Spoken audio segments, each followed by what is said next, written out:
이모가 어렸을 때 외갓집은 민박을 하고 있었다고 한다. 여름이면 해수욕객들이 잔뜩 밀려와서 그럭저럭 장사는 잘 되고 있었다고 한다. 그러던 어느 날 한 남자가 하룻밤 묵게 해달라며 찾아왔다. 남자는 무엇인가를 두려워하는 듯 계속 주위를 두리번거리며 경계의 시선을 늦추지 않았다고 한다. 외할머니와 외할아버지는 남자에게 방을 내주고 평소처럼 아무 차이 없이 보통 손님으로 대했다고 한다. 그런데 아직 초등학교 입학도 하지 않았던 이모가 그 남자를 흘끗 보더니 갑자기 아우성치기 시작했다고 한다. 울음을 멈추지 않고 큰 소리를 지르는 이모에게 이유를 물어봤더니 이런 대답을 했다고 한다. 저 손님 너무 무서워. 손님에게 실례되는 말이다 보니 결국 이모는 다른 방으로 옮겨서 겨우 재웠다고 한다. 그런데 다음날 이른 아침 민박집에 경찰이 찾아왔다. 강도살인으로 지명수배된 범인이 이 근처로 도망쳐왔다는 것이다. 경찰이 내민 범인의 얼굴 사진은 어제 외갓집에 왔던 그 남자였다. 깜짝 놀란 외할아버지는 경찰과 함께 남자의 방으로 가서 그 자리에서 남자를 체포했다고 한다. 경찰에 의하면 그 손님은 얼마 전에 한 노파를 살해하고 금품을 빼앗아 도망쳤던 범인이었다고 한다. 그 이야기를 들은 할아버지는 다시 한번 놀라고 말았다. 이모가 전날 그 남자가 무섭다고 말한 이유는 다른 것이 아니었다. 남자의 등 뒤에 엎여있는 할머니가 무섭다는 것이었다. 내가 아직 5살 때의 이야기입니다. 당시 집에는 목욕탕이 없어서 종종 아버지와 공중 목욕탕에 가곤 했습니다.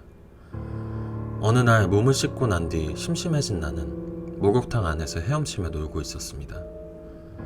그때까지는 알아차리지 못하고 있었지만 목욕탕의 옆에는 계단이 있고 문이 달려 있었습니다.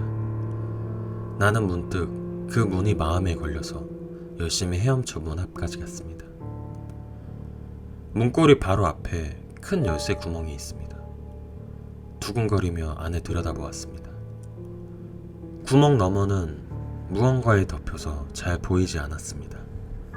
일단 얼굴을 들었습니다.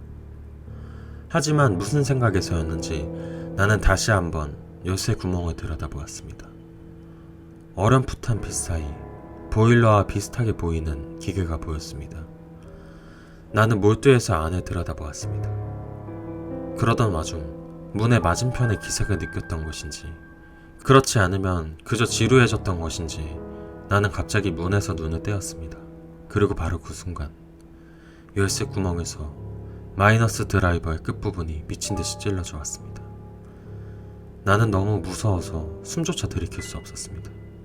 그 이후에 목욕탕을 갈 때면 아버지에게 떼를 써서 다른 목욕탕에 갔고 얼마 지나지 않아 그 목욕탕은 없어졌기 때문에 그때 튀어나온 마이너스 드라이버가 무엇인지 알 방법이 없어졌습니다. 이것은 심령 사이트에서 내가 겪은 일입니다. 그 사이트는 심령 사진을 주로 다루는 사이트였습니다.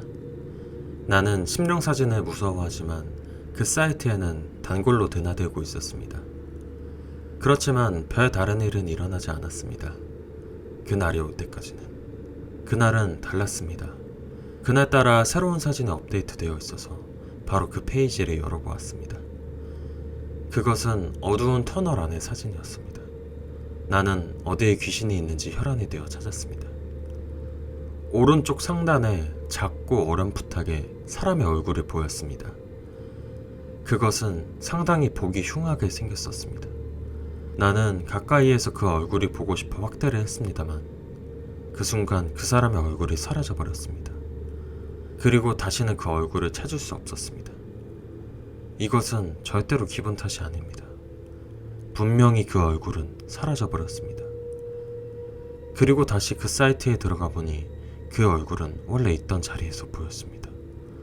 하지만 어째서인지 그 얼굴은 어렴풋하게 웃고 있었습니다. 우리 삼촌이 겪은 이야기다. 삼촌은 고서 수집이 취미여서 틈만 나면 헌책방을 찾아다니곤 하셨다. 그러다 어느 헌책방에서 삼촌은 인디언과의 전투를 어느 미국인이 일기 형식으로 적어놓은 고서를 찾았다. 오리지널은 아니고 복제품이었지만 그 시대에 복제된 것은 틀림없었기 때문에 삼촌은 꽤 비싼 값을 치르고 그 책을 샀다. 그리고 삼촌은 그 책을 자기 방 서재에 소중히 간직했다. 그런데 그날 이후로 어째서인지 매일같이 잠을 설치기 시작했다고 한다. 퇴근하고 방에 돌아오면 어째서인지 공기가 무거운 데다 잠을 자면 거의 매일 악몽에 시달렸다는 것이다.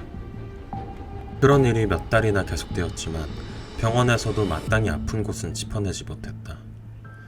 그래서 삼촌은 방에 무언가 안 좋은 물건이 있어서 그런 건 아닐까? 라는 생각에 평소 잘 알고 지내던 무당을 집으로 불렀다.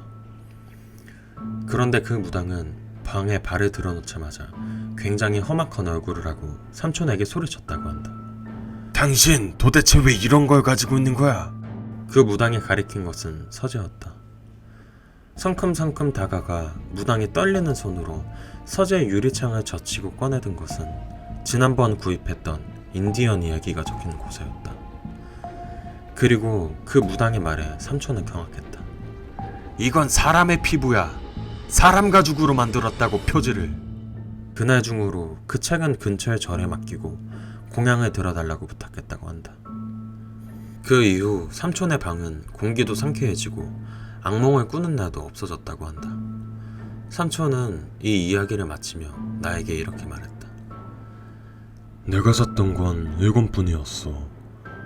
그 책은 여러 권으로 구성되어 있었는데 그 헌책방에는 4권이나 남아있었어. 삼촌은 도쿄의 어느 헌책방이라고만 말했다.